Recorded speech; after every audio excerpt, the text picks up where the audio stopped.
ભગવાન કી જય, કનૈયા લાલ કી જય।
स्वागतं कृष्ण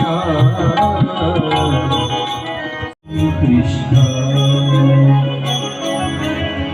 स्वागतं सुस्वागतं स्वागतं कृष्ण स्वागतं कृष्ण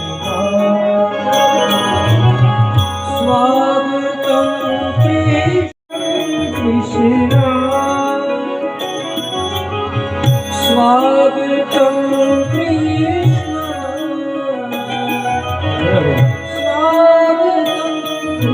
कृष्ण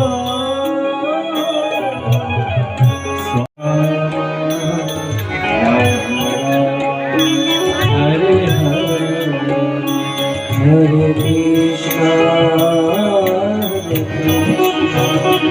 कृष्ण कृष्ण कृष्ण हरे हरे हरे बोल दीवाना गोपीना प्यारा तुझे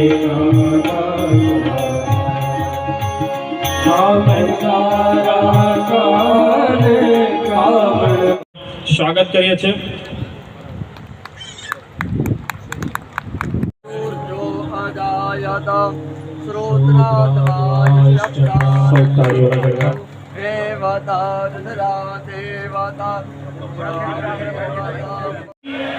કૃષ્ણ કનૈયા લાલ કી।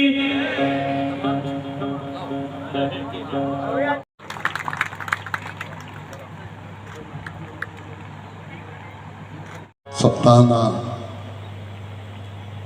પ્રથમ ચરણની અંદર આદરણીય પરમ પૂજ્ય આશીષભાઈ વ્યાસના સાનિધ્યમાં મારા સમગ્ર આગ્રહી સમાજ આયોજિત ભાગવત જ્ઞાન ભાગવત કથાનું જે કાર્ય આયોજન કરવામાં આવ્યું છે એ બદલ આજ કથાના યજમાન ભાઈ જીતુભાઈ અને સમગ્ર આગ્રહી સમાજના બધા જ વડીલો ભાઈઓ બહેનો સર્જનો સન્નારીઓ ઉપસ્થિત મારા સાથે આ વિસ્તારના જિલ્લા પંચાયતના સભ્ય આદરણીય ભાઈ શૈલેષભાઈ, અમારા એટીવીટીના સભ્ય અને આગેવાન ભાઈ બ્રિજેશભાઈ, મારા દીપકભાઈ, કિરીટભાઈ, ઉપસ્થિત બધા જ મારા 7 દિવસ સુધી સતત આપણને વૃંજ એટલે કે સંગીત આપવાના છે એવા અમારા વૃંજ વાદકો. ખાસ કરીને વાત કરું તો અમારા શરદભાઈ વ્યાસ બાપુ તો સમગ્ર ભારત દેશની અંદર દુનિયા દેશ વિદેશમાં કથાઓ કરતા, પણ અમે આશીષભાઈ વ્યાસની કથા અમે મરી માતા, આમ મરી માતા ખૂબ નાની છે, મંદિર ખૂબ નાનું છે પણ ખૂબ તાકાતવર છે અને શક્તિશાળી છે, કે જ્યાંથી શરૂઆત અમે મરી માતાથી કરી હતી.